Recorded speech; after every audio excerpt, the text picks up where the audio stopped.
भगवान गुरुजी हम शंकर जी को क्या चढ़ाएं? हमने कहा जल चढ़ाओ। तो क्या जल लेने के लिए घर जाना पड़ता है? तो फिर हमारे पास तो वो भी लेने के लिए घर पर से हमारे पास पात्र नहीं, हम क्या करें? हमने कहा शंकर के मंदिर चली जा, 3 बार ताली बजा दे। उसने कहा ताली भी नहीं बजाए तो हमने कहा मुख से बम बम बोल दे, उतना ही बहुत।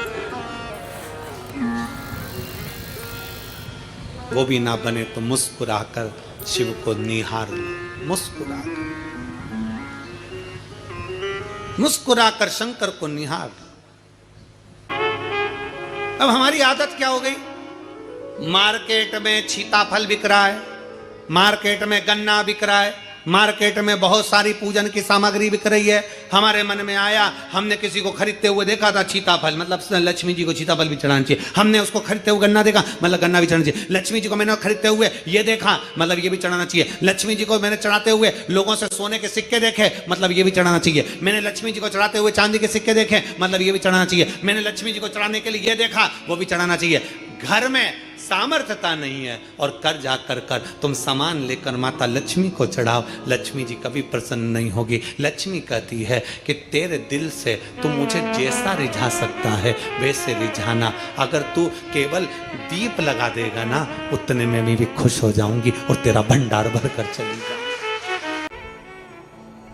बहन भाई को तिलक करती है, माथे पर तिलक लगाने के बाद में चावल लगाती कि नहीं लगाती? बोलो, जम के बोलो जरा। लगाती है? बोलते जाओ जरा। लगाती है, ठीक है। मंदिर में आप पूजन कर रहे हो, घर में कोई अनुष्ठान कर रहे हो, पंडित जी तुम्हारे मस्तक पर तिलक करते हैं तो चावल लगाते कि नहीं लगाते? बोलो बोलो, जम के बोलो। लगाते हैं। तुम्हारे घर में शादी ब्याह होता है तो तिलक करा जाता है तो चावल लगाया जाता कि नहीं लगाया जाता? लगाया जाता है। सब समय पर चावल, मस्तक पर कंकु का तिलक, चंदन का तिलक, जो भी तिलक तुम्हारे मस्तक पर लगा है, कोई अगर लगाएगा शुभ कार्य में तो चावल जरूर लगाएगा। बस एक कार्य ऐसा होता है जिस समय पर मस्तक पर तिलक करा जाता है पर चावल नहीं लगाया जाता।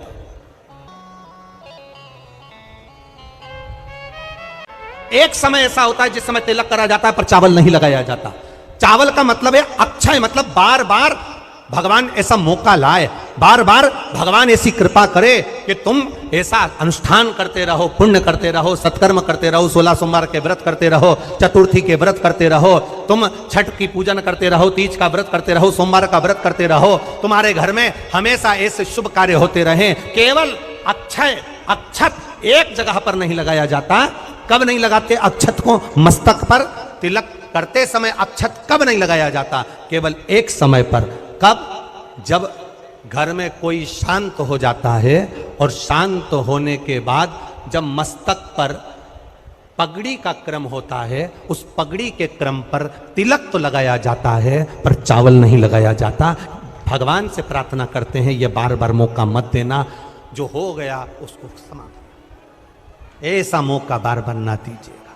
हाँ, पगड़ी पर से उठ गए, अच्छा काम करने के लिए मंदिर जा रहे हो, स्थान छोड़ने के बाद अब तिलक लगाओ और उसमें चावल ढेर सारा लगाओ, कोई मना नहीं। पर अक्षय, उस अक्षत की महत्वता को समझना कि उसको बारंबार प्राप्ति ना हो, ऐसे कार्य की प्राप्ति ना हो, अच्छे कार्य की प्राप्ति,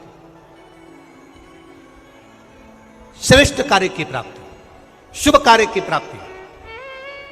अगर मौका मिले तो एक बार भविष्य पुराण, और एक बार मौका मिले तो कुर्म पुराण, और एक बार मौका मिल जाए तो नंदी पुराण।